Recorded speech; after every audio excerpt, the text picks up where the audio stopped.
The way we keep the mind in the center of the body depends on our own personal character.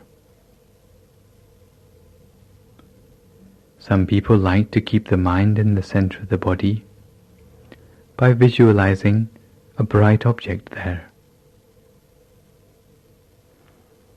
Other people prefer to keep the mind in the center of the body simply by observing whatever inner experience there is to be seen at the center of the body.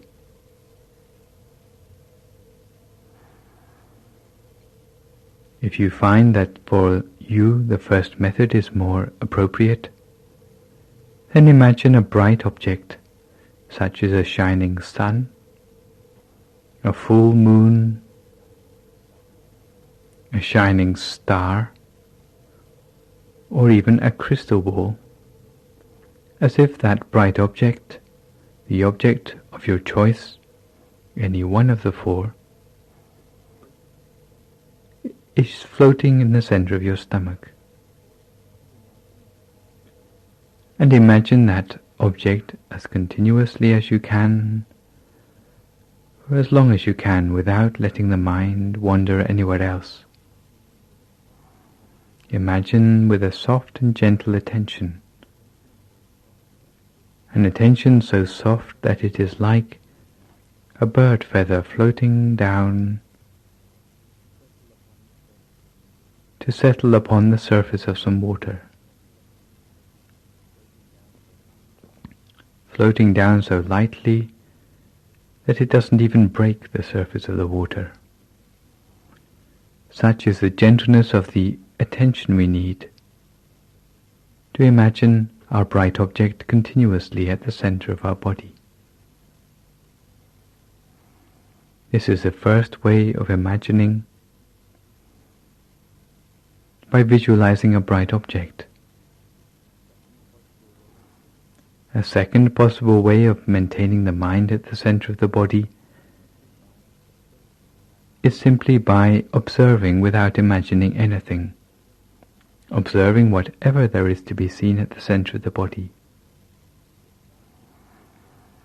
If there's darkness to be observed, then observe the darkness. If there are shadows to be observed, then observe the shadows. If there are images to be observed, then observe the images. And if there is brightness to be observed, then observe the brightness. In brief, observe whatever there is to be seen, but observe continuously with a light and gentle attention, without entertaining any thoughts in your mind, without judging the things that you see, without any expectations, without becoming elated by the pleasing things that we see, without feeling disappointed by the displeasing things that we see. Simply observing and nothing more, in much the same way that you would watch a television screen, without trying to interfere with the program which we see on the television screen. Much the same way, we simply observe without trying to interfere or affect the things that we see in the mind. This is a second method by which we can maintain the mind at the center of the body. Some people who imagine a bright object in the mind find that they cannot help but use too much effort.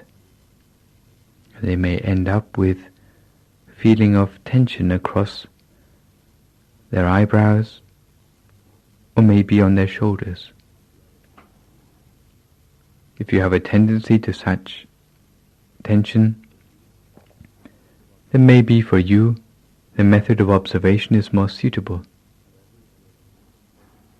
However, if you are the sort of person who finds that their mind wanders easily, or if you suffer from sleepiness, then maybe for you the method of imagining a bright object would be more suitable. You should choose a method which you find that for you is the most suitable, which for you works the best. But whichever of the two techniques which you choose, the important thing is to rest your mind at the center of the body continuously, with a light and gentle attention, never letting your attention wander anywhere else. Because with the continuity of effort,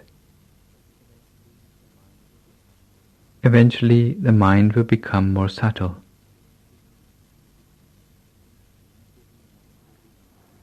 The images in the mind will become gradually more subtle too. And the feelings in the mind will become more refined. But at the same time, the number of thoughts in the mind will become gradually reduced, until the mind can come to a standstill at the center of the body.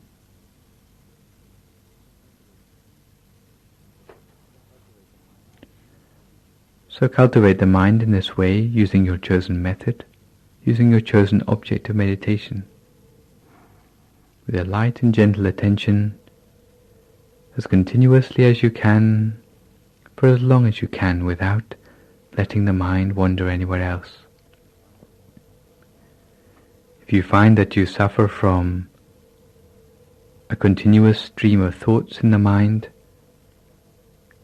if you find that those thoughts irritating, then maybe you can return to using the mantra Samma Arahang, Samma Arahang, Samma Arahang, for as long as it takes to pacify the thoughts in your mind. And once the thoughts are stilled, you can continue with your meditation in silence as you did before. As the mind becomes more refined, then it will start to have access to more refined and subtle states of mind, because the mind can only have access to states of mind which are as subtle as the mind itself. So cultivate the refinement of the mind, cultivate the subtlety of the mind, using your bright object or using your observation skills, as continuously as you can, for as long as you can, without letting the mind wander anywhere else. And eventually the mind will come gently to a standstill at the center of the body, allowing the mind to go deeper inside, deeper into purity, deeper into brightness, and deeper into the hidden wisdom within the mind. So cultivate your mind at a standstill for a few moments in silence until we come to the appropriate time.